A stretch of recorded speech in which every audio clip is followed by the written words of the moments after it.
I'm Siraj Khan, lecturer in English Cast. Welcome to my subject, Shakespearean Studies. Our course code is 4262 and it's our lecture number 14. Today we are talking about the Elizabethan age in Shakespeare. The term the Elizabethan age is a very vague and flexible one. Strictly speaking, it may be said to be even misleading, although titles like Jacobean age are also frequently used in literary criticism. The general practice is to regard the entire period from 1580 to 1660 as the Elizabethan age, in spite of the fact that Queen Elizabeth reigned only during a small part of it.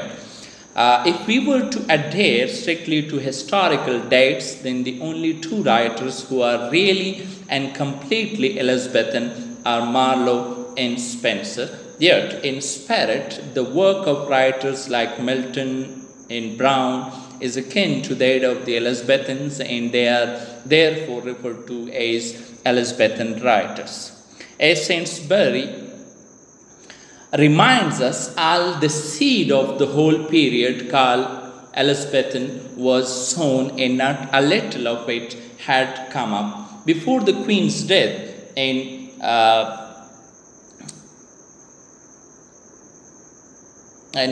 secondly, the quality of the period 1580 to 1660 is essentially one and indivisible.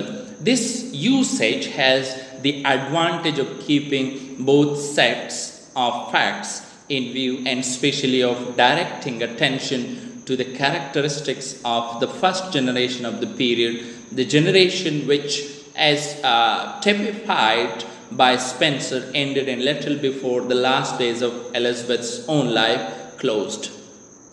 But especially the most important influence on the Elizabethan age was that of the Renaissance. This was felt in England considerably later than over the continent, because it in fact traveled through Germany, Italy, and France to reach this country. Marlowe and Shakespeare wrote them.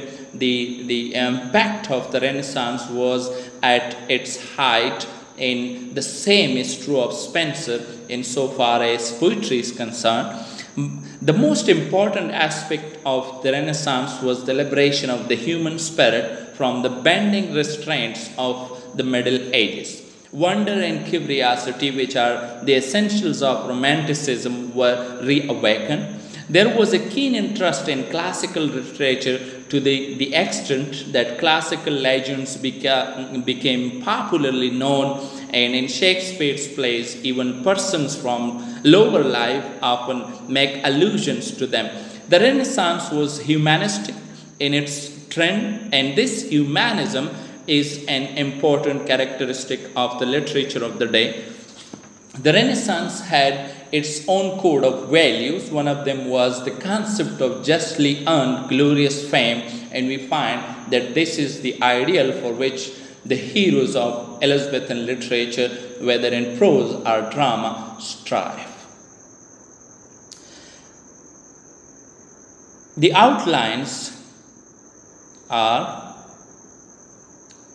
Elizabeth first, Elizabethan mindset, Elizabethan theatre, Elizabethan drama, and William Shakespeare. Elizabeth I, 1558 to 1603. By and large, the Elizabethan age was one of peace, but it was not the type of peace which produces complacency or causes stagnation. This was caused by the fact that, especially during the reign of Elizabeth I, there were constant threats of invasion from abroad. The reason for this was commercial rivalry, especially in exploiting nearly discovered colonies, and the main enemy England had to fear was Spain.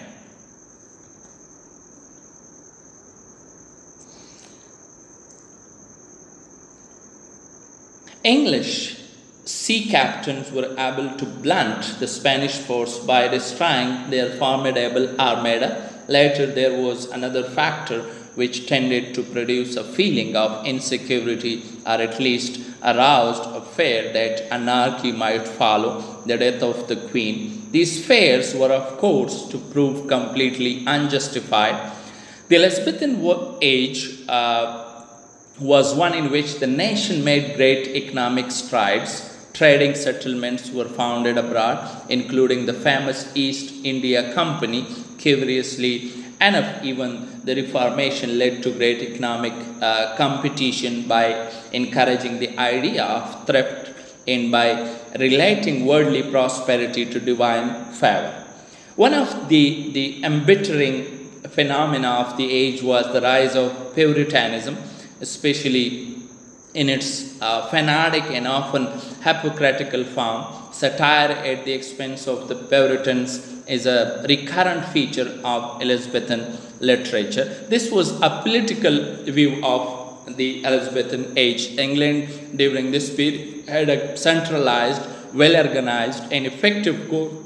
They were also greatly profiting from trade with the colonies. And this age, also known as the English Renaissance, is considered the golden age in English history. Literature, poetry, and theatre all broke away from the past and expanded in new creative directions. As prose, poetry, and drama and theatre were restored. The Elizabethan mindset, the Protestant Reformation, the people focused more on humanism than religion as the subject of their writing. The arts became incredibly important at this time, as even the keen interest in classical literature to the extent that classical legends became popularly known, and in Shakespeare's plays, even persons from lower life often make allusions to them. The Renaissance, this age, was humanistic in its trend, and this humanism is an important characteristic of the literature of the day. The Renaissance had its own code of values, and the most outstanding example of this is, of course, the lust of the Marlovian hero to achieve the impossible. Renaissance writers placed before them the ideal of the complete man, whereas the Renaissance encouraged the love of beauty. A balancing influence was exercised by the Reformation, which encouraged the pursuit of virtue and righteousness. Women were relatively unrestrained. Torture and persecution were at an all-time low. The borders were open to travelers from other countries. Travel and exploration were important, and most new inventions were related to travel of some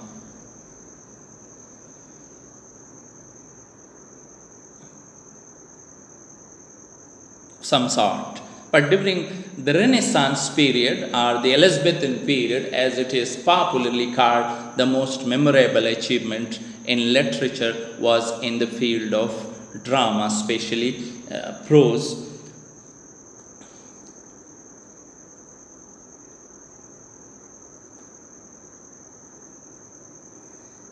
Elizabethan theatre.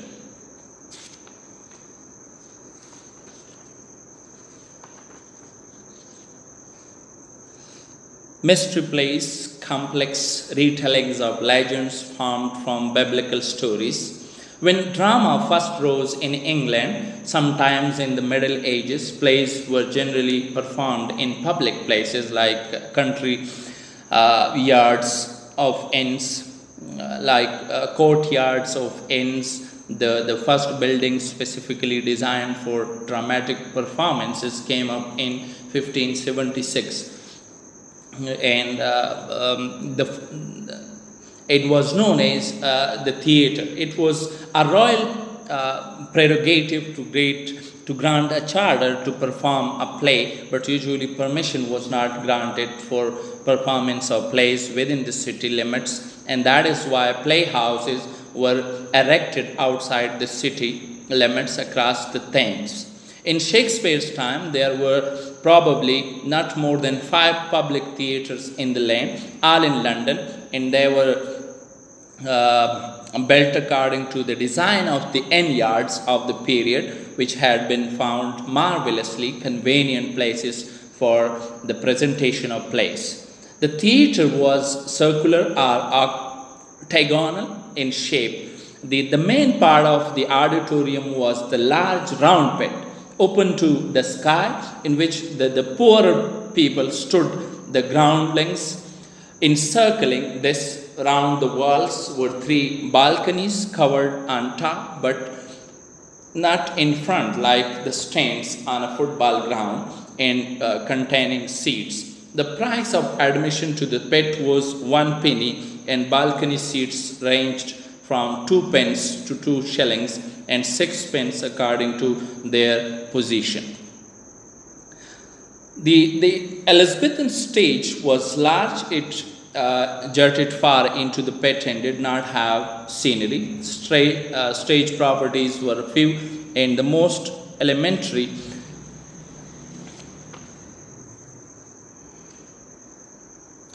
university drama recreated Greek tragedies. In Shakespeare's time, acting was confined to men, since there was a law which forbade women to act.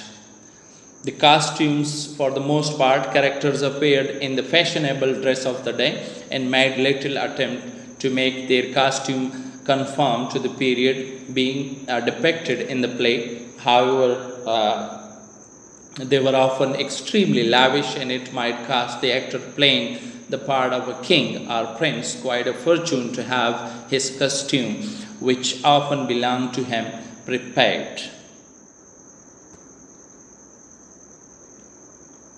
Mass plays, mystery plays, university drama told of ethics and myths included singing, dancing, and elaborate costumes. And the audience was heterogeneous one, and one of Shakespeare's eminent success was in enthralling such a mixed audience, making it suspend its prejudices, preconceptions, and ingrained attitudes in the presence of great art and beauty. This still remains a hallmark of Shakespeare drama, but it can still be successfully performed before audience comprising the most learned and the most ignorant, the most critical as well as the most naive, and never fails to delight any of them. In actual fact, Shakespeare's audience was not drawn from the lowest dregs of society, as Robert Bridges maintains, but encompassed a wide spectrum of Elizabethan life, from the Queen herself at court and the upper class gentry at Blackfriars to the many elements of the ordinary London population who came to the public playhouses.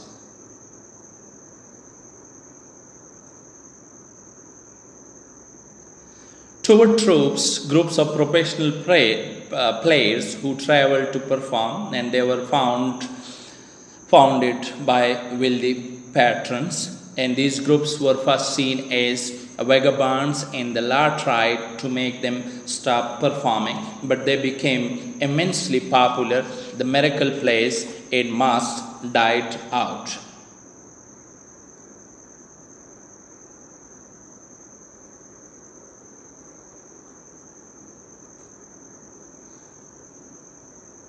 And tour troops received better and better funding as Queen Elizabeth I showed her enthusiasm for them.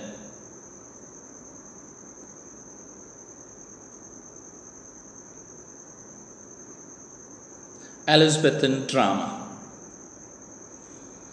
During the Renaissance period or Elizabethan period, it is popularly called the most memorable achievement in literature, was in the field of drama. One of the results of the humanist teaching in the schools and universities had been a great development of the study of Latin drama and the growth of the practice of acting Latin plays by Terence, Plautus, and Seneca, and also of contemporary works both in Latin and in English.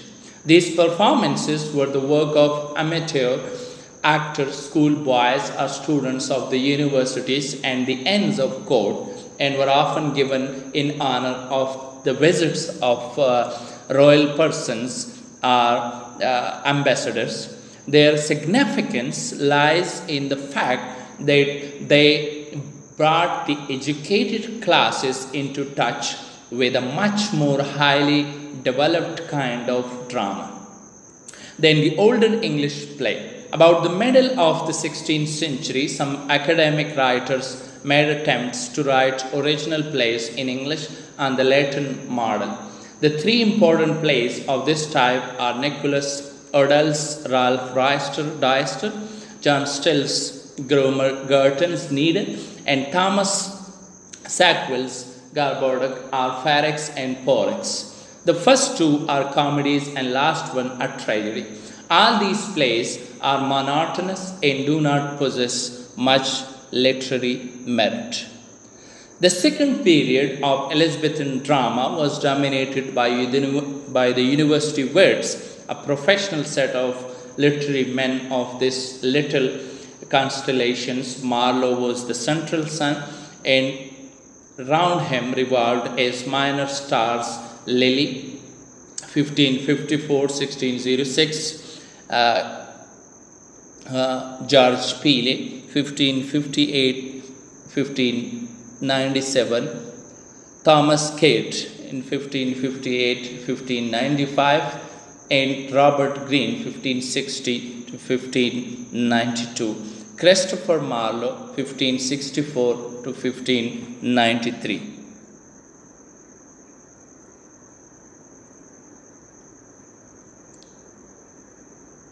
And Shakespeare, 1564-1616. William Shakespeare, baptized 26 April 1564 in his hometown, Stratford upon Avon, England's national poet. At 18, he married Anne Hathaway, who bore him 3 children, Susanna and twins Hamlet and Judith.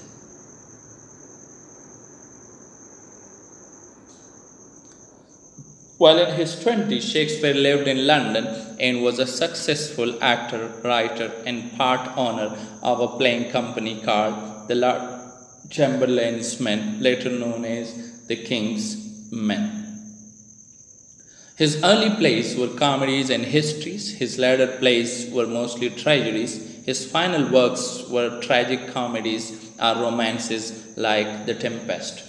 The greatest of all Elizabethan dramatists was Shakespeare, in whose hands the romantic drama reached its climax. As we do not know much about his life, and it is certain that he did not have proper training and education as other dramatists of the period had.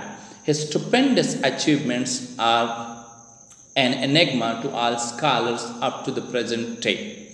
It is still a mystery how a country boy, poor and uneducated, who came to London in search of odd jobs to scrape a living, could reach such heights in dramatic literature.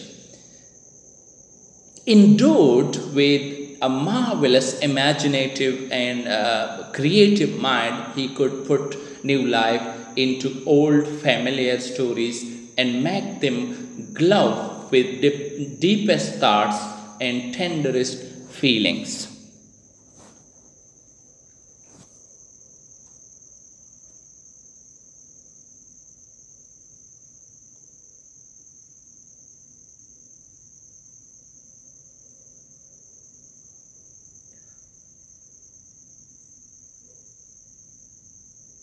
There is no doubt that Shakespeare was a highly gifted person, but without proper training, he could not have scaled such heights in spite of the meager material we have got about his life. We can surmise that he must have undergone proper training, first as an actor, second as a reviser of old plays, and the last as an independent dramatist. He wrote with other dramatists and learnt the secrets of their trade. He must have studied deeply and observed minutely the people he came in contact with. His dramatic output must therefore have been the result of his natural genius as well as of hard work and industry. Besides non dramatic poetry consisting of two narrative poems, Venus and Adonis, and The Rape of Lucrece, and 154 sonnets, Shakespeare wrote 38 plays. His work as a dramatist extended over some 24 years, beginning about 1588 and ending about 1612. This work is generally divided into four periods.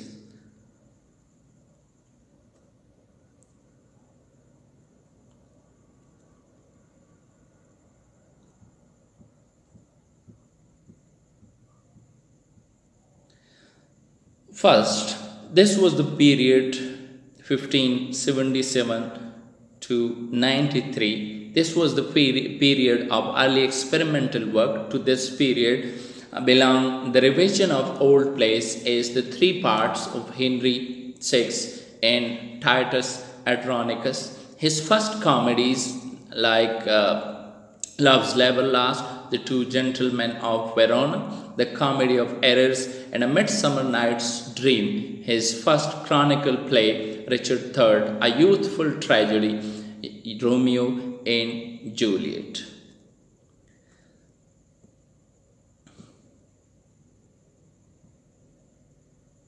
1594 to 1600. To the second period belong Shakespeare's greatest comedies and chronicle plays, Richard II, King John, The Merchant of Venice, Henry IV, Part 1 and 2, Henry V, The Taming of the Shrew, The Merry Wives of Windsor, Much Ado About Nothing, As You Like It, and Twelfth Night. These plays reveal Shakespeare's great development as a thinker and technician. They show the maturity of his mind in art.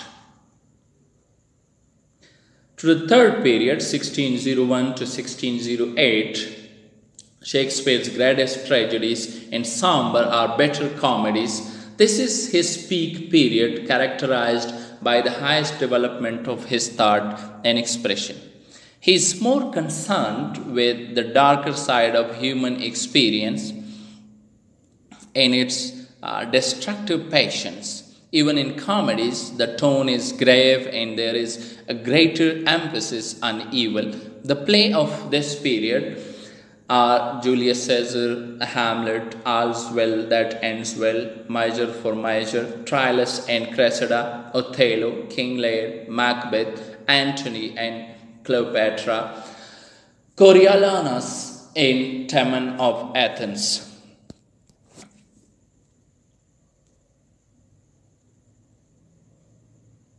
The fourth period, 1608 to 1612, belong the latter comedies or dramatic romances. Here, the clouds seem to have been lifted and Shakespeare is in a changed mood. Though, like the tragic passions still play their part as in the third period, the evil is now controlled and conquered by good.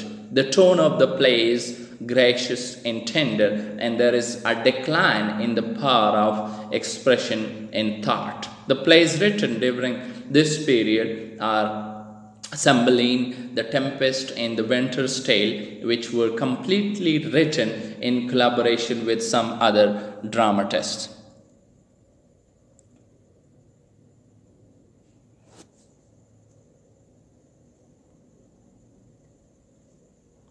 Though Shakespeare belonged to the Elizabethan age on account of his universality, he belongs to all time. Even after the lapse of 3 centuries, his importance, instead of decreasing, has considerably increased. Every time we read him, we become more conscious of his greatness, like the charm of Cleopatra. His plays are so full of contradictory thoughts expressed so convincingly in different contexts that it is not possible to formulate a system of philosophy out of them. Each of his characters, from the king to the clown, from the most highly intellectual to the simpleton, judges life from his own angle and utters something which is so profound and appropriate that one is astonished at the playwright's versatility of genius. His style and versification are of the highest order. He was not only the greatest dramatist of the age, but also the first poet of the day and one of the greatest of all times. His plays are full of a large number of exquisite songs, and his sonnets, glowing with passion and sensitiveness to beauty, reach the high watermark of poetic excellence in English literature.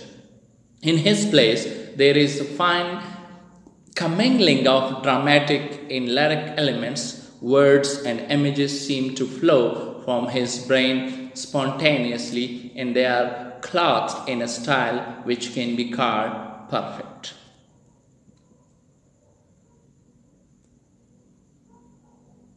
Though Shakespeare belonged to the Elizabethan age on account of his universality, he belongs to all times. Even after the lapse of 3 centuries, his importance, instead of decreasing, has considerably increased. Age cannot weather her, nor custom stale her infinite variety. The appeal of Shakespeare is perennial. His plays in poetry are like a great river of life and beauty. Thank you very much and good luck.